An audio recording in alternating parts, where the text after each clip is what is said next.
नमस्कार, मैं हूं सुनील बॉबी और आप इस समय देख रहे हैं अपना खास कार्यक्रम बिहार समाचार, जहां बातें करते हैं बिहार की, खबरें होती है बिहार की खबरों के साथ साथ देश दुनिया में क्या कुछ चल रहा है तमाम खबरों से हम आपको कराते हैं अपडेट। बिहार में शिक्षा रोजगार का क्या है हाल और गांव की सरकार को लेकर क्या कर रही है नीतीश सरकार, तमाम खबरों से हम आपको कराते हैं अपडेट। आखिर बिहार को बजट में क्या कुछ मिला, तमाम खबरों से हम आपको करेंगे अपडेट। और दुनिया यानी कि अपने देश में किन किन चीज़ों पर बजट का असर हुआ है या होगा, इन तमाम चीज़ों पर हम खबरों को बताएंगे। तो बिहार की पहली और बड़ी खबर हम बता दें कि निराशा बिहार के हाथ लगा है। बिहार को न विशेष दर्जा मिला और न ही पैकेज। एक दशक पुरानी बिहार की मांग इस बार भी अनसुनी कर दी गई, अनदेखी की गई। आपको बता दें 12,000 करोड़ का विशेष पैकेज मिला था 2012 में बिहार को। 95% राशि हो चुकी है खर्च। और इधर केंद्र प्रायोजित योजनाओं के मानक में नहीं हुआ कोई बदलाव और केंद्रीय वित्त मंत्री निर्मला सीतारमण ने वर्ष 2023-24 के लिए बजट पेश किया। अंशदान के मानक में कोई भी बदलाव नहीं हुआ है। बात कर ले बिहार की तो केंद्र सरकार के वर्ष 2023-24 के बजट से शिक्षा के लोगों को भारी निराशा, यानी बिहार के लोगों को काफ़ी निराशा लगी है। बिहार समेत अन्य पिछड़े राज्यों के लिए इस बजट में कोई अलग प्रावधान, सहायता एवं अन्य योजना या घोषणा केंद्रीय वित्त मंत्री निर्मला सीतारमण द्वारा नहीं की गई। इधर पिछले एक दशक से विशेष दर्जा देने की बिहार की मांग, यानी पाने की मांग इस बार भी अनसुनी रह गई। बिहार ने विशेष दर्जा नहीं दे पाने की स्थिति में केंद्र सरकार से इस राज्य की गरीबी और पिछड़ेपन को देखते हुए बिहार विशेष प्लान यानी द्वितीय चरण के तहत 20,000 करोड़ रुपए के पैकेज का बजट में प्रावधानिक करने के लिए कहा था। वर्ष 2012 में बिहार को 12,000 करोड़ का विशेष पैकेज मिला था और इसकी 95% राशि भी खर्च की जा चुकी है। इधर बता दें पीएम आवास योजना के लिए 79,000 करोड़ मिले। किस परियोजना को कितना आवंटन मिला है, मेट्रो रेलवे परियोजना का भी मिला है। इधर हम आपको बता दें साल 2024 तक देश में हर व्यक्ति को पक्का आवास उपलब्ध कराने के लिए केंद्र सरकार ने अगले वित्त वर्ष में के लिए प्रधानमंत्री आवास योजना के लिए 79,000 करोड़ का बजटीय आवंटन किया है। इसमें ग्रामीण क्षेत्र को वरीयता दी गई है, जिसमें 54,487 करोड़ का आवंटन मिला है। इसके साथ ही सरकार ने शहरी नियोजन को प्रोत्साहित करने के लिए शहरी आधारभूत अवसंरचना विकास कोष की स्थापना करेगी। इस पर हर साल 10,000 करोड़ रुपए खर्च होंगे। इधर नई कर व्यवस्था में वेतनभोगियों को फायदा होगा। बजट में नौकरी पेशा लोगों के लिए कई तरह की राहत, पुरानी कर व्यवस्था में कोई बदलाव नहीं किया गया है। करदाताओं के लिए घोषणाएं की गई है। नई व्यवस्था डिफॉल्ट रहेगी। नई व्यवस्था में मानक कटौती का फायदा होगा और अधिक आय वालों को सरचार्ज में बड़ी राहत मिलेगी और अवकाश नकदीकरण में भी छूट मिलेगी और एक समान आईटी रिटर्न फार्म होगा। आपको बता दें कि वित्त मंत्री निर्मला सीतारमण ने अगले साल होने वाले आम चुनाव से पहले अपने अंतिम पूर्ण बजट में मध्यम वर्ग और नौकरी पेशा लोगों को कर मोर्चे पर राहत दी है, यानी कई मोर्चे पर कर मोर्चे पर राहत दी है। इसके तहत नई कर व्यवस्था के तहत 7 लाख रुपए तक की आय पर अब कोई कर नहीं लगेगा। पहले यह सीमा 5 लाख रुपए थी। पुरानी कर व्यवस्था में कोई बदलाव नहीं किया गया है। उधर बता दें कि वित्त मंत्री ने कहा कि नई कर व्यवस्था में दी गई राहत से लोगों को बड़ा फायदा होगा। 9 लाख रुपए की व्यक्तिगत आमदनी वाले व्यक्ति को 45,000 रुपये ही टैक्स देना होगा। पहले उसे 60,000 रुपये देना होता था। वहीं 15 लाख रुपए की आमदनी वाले व्यक्ति को 15 लाख रुपये टैक्स देना होगा, जो उसकी आमदनी का 10% होगा। अभी टैक्स की ये रकम 1.87 लाख हुआ करती है। उधर बता दें लोगों के हाथों में ज़्यादा रकम आ पाएगी। कर मामले में विशेषज्ञों के मुताबिक नई कर व्यवस्था में राहत देकर सरकार ने अपनी मंशा जता दी है। सरकार ज़्यादा से ज़्यादा लोगों को इसे जोड़ना चाहती है। इस पहल से लोगों के हाथों में अतिरिक्त रकम आएगी, जिसे खर्च करने से अर्थव्यवस्था में मांग पैदा होगी। इसी मांग को पूरा करने के लिए उद्योग जगत अपने उत्पादन को बढ़ावा देगा। इससे अर्थव्यवस्था की रफ्तार भी मिलेगी। इधर बता दें, 5 लाख से अधिक प्रीमियम वाली पॉलिसी पर कर लगेगा और करों के बदलाव से वित्तीय सुरक्षा सुनिश्चित होगी। इधर उच्च शिक्षा में संस्थानों के लिए कोई विजन नहीं, विशेषज्ञ ने भी अपनी राय बताई है। इधर पटना से हावड़ा के लिए चलेगी वंदे भारत एक्सप्रेस। 13 स्टेशनों को बनाया जाएगा विश्व स्तरीय और कवच सिस्टम से लैस होगी पुमरे की ट्रेनें। आपको बताते चले कि बजट में बिहार के रेल मंत्रियों को बड़ा तोहफा मिला है, यानी कि रेल यात्रियों को तोहफा मिला है।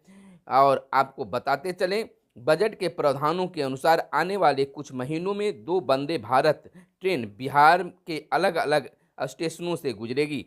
पटना से हावड़ा रूट पर वंदे भारत एक्सप्रेस ट्रेन चलाई जाएगी, जबकि वाराणसी से गया के रास्ते हावड़ा के लिए भी एक वंदे भारत ट्रेन चलाया जाएगा।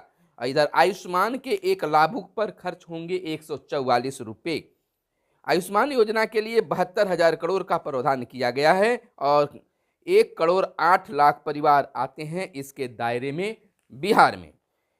आपको बता दें, वैसे तो केंद्रीय बजट में प्रधानमंत्री जन आरोग्य योजना आयुष्मान के बजट में पिछली बार की गई की तुलना में इस बार 773 करोड़ की वृद्धि की गई है, लेकिन लाभार्थियों की संख्या के अनुसार इसे देखें तो एक लाभुक पर औसतन 144 रुपये खर्च होगा। बजट में इस बार आयुष्मान योजना के लिए 6,427 करोड़ को बढ़ाकर 7200 करोड़ कर दिया गया है।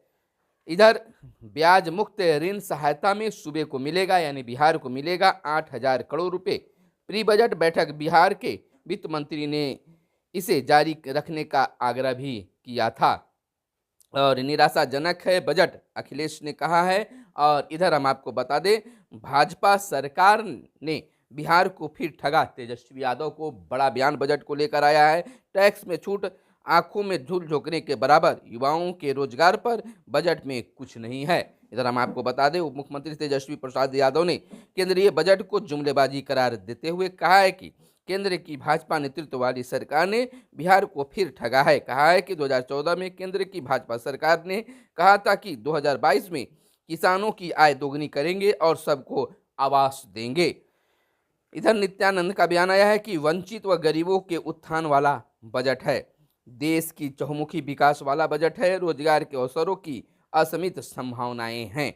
इधर बिहार की नकल की गई, मुख्यमंत्री ने कहा है, मुख्यमंत्री नीतीश कुमार ने कहा है कि केंद्रीय बजट में भारत सरकार ने 7 प्राथमिकताओं सप्तऋषि का निर्धारण किया है। यह योजना केंद्र सरकार की पूर्व से चल रही योजनाओं की केवल री पैकेजिंग है। और गाद प्रबंधन नीति पर बिहार को निराशा हाथ लगी। गाद से काफ़ी परेशानियां होती है और छलांग लगाने की बिहारी परिणाम पर कई बातें सामने आई है। इधर हम आपको बता दें कि केंद्रीय बजट 2023-24 पेश कर दिया गया और इधर बिहार के 3 मेडिकल कॉलेजों में खुलेंगे नर्सिंग संस्थान। प्रत्येक नर्सिंग संस्थान में कम से कम 100 सीटों पर पढ़ाई होगी और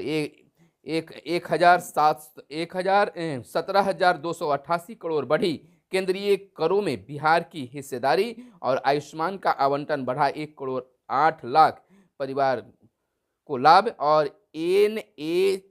NHM का बजट बढ़ने से भी राज्य को स्वास्थ्य क्षेत्र में मिलेगा फायदा। आपको बता दें, करों की हिस्सेदारी के रूप में करोड़ रुपए मिलेंगे और बिहार के 1,517 सीमावर्ती गांवों में होगा पर्यटकीय सुविधाओं का विकास और बिहटा, भागलपुर, पूर्णिया, गोपालगंज में एयरपोर्ट चालू होने की भी संभावनाएं बढ़ गई है। बताते चले कि केंद्रीय बजट में की गई घोषणा के अनुसार राज्य के 3 मेडिकल कॉलेजों में नर्सिंग कॉलेज खुलेंगे। साल 2014 के बाद बिहार के 3 शहरों में बेतिया, सुपौल, मधेपुरा, पूर्णिया में मेडिकल कॉलेज खुले हैं, जहां अभी BSc नर्सिंग की पढ़ाई नहीं हो रही है। केंद्रीय वित्त मंत्री निर्मला सीतारमण ने घोषणा अगर जमीन पर उतरी तो इन तीनों मेडिकल कॉलेजों में BSc नर्सिंग की पढ़ाई भी हो सकेगी। इधर केंद्रीय बजट निराशाजनक है, इसमें दूरदृष्टि का अभाव। मुख्यमंत्री का बयान आया है, उन्होंने कहा है कि केंद्र सरकार द्वारा पेश किए गए आम बजट 2022-23 को निराशाजनक है। कहा कि इसमें दूरदृष्टि का अभाव है। हर वर्ष बजट की प्राथमिकताएं बदल जाती है, जो फोकस और निधि के अभाव में पूरी नहीं हो पा रही है। बिहार को इस बजट से निराशा हाथ लगी है और एक बार फिर विशेष राज्य का दर्जा देने की मांग की अनदेखी की गई है। समावेशी विकास का सपना बिहार जैसे राज्यों को आगे बढ़ाने बिना संभव नहीं है। इधर बिहार बिजली बिल में सुधार को गांव-गांव में लगेंगे अब कैंप। पटना को छोड़कर राज्य में फरवरी से मार्च तक लगाए जाएंगे कैंप, यानी कि बिजली बिल जिनका बकाया है, बिजली बिल वसूल करने के लिए अब गांव-गांव में कैंप लगाने की सरकार की योजना है।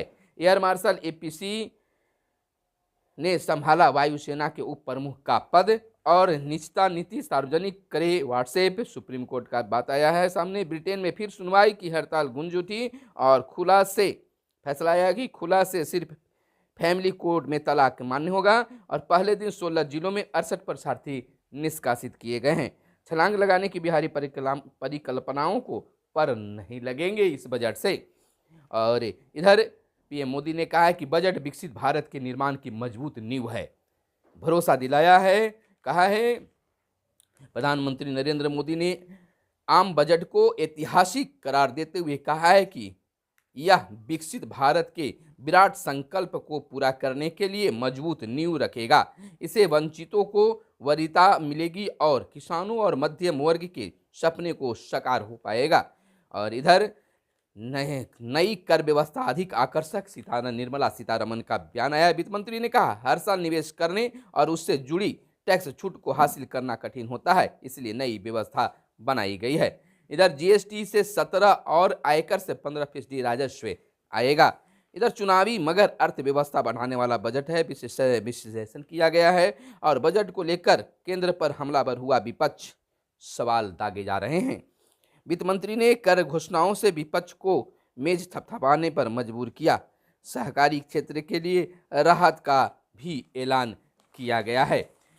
इधर कुछ और खबरें हम आपको चलते चलते बता दें कि छोटे उद्योगों का आसान कर्ज और सोने को ईजीआर में बदलने पर लाभांश कर नहीं लगेगा और स्टार्टअप के लिए कर राहत बढ़ाई गई और सुरक्षा आउटसोर्स नहीं की जा सकती है। सेना प्रमुख ने कहा है पाकिस्तान के रक्षा मंत्री ने माना आतंकवाद के बीज हमने ही बोए हैं। और इधर देश की ऊर्जा खपत में 13% बढ़ोतरी, दिल्ली से खबर निकल कर आई है। और ब्लड टेस्ट से 3.5 साल पहले अल्जाइमर का पता लगेगा और 23% युवा ई सिगरेट की जद में। व्हाट्सएप गूगल प्ले में कर रहा है अपडेट और क्रोम ओएस में माइक्रोसॉफ्ट 365 को जोड़ेगा गूगल। तो यह थी आज की खास प्रमुख खबरें। कैमरे के पीछे मिस्टर आशीष। फिर मिलते हैं अगले वीडियो में, तब तक के लिए दीजिए इजाजत। धन्यवाद। जय हिंद।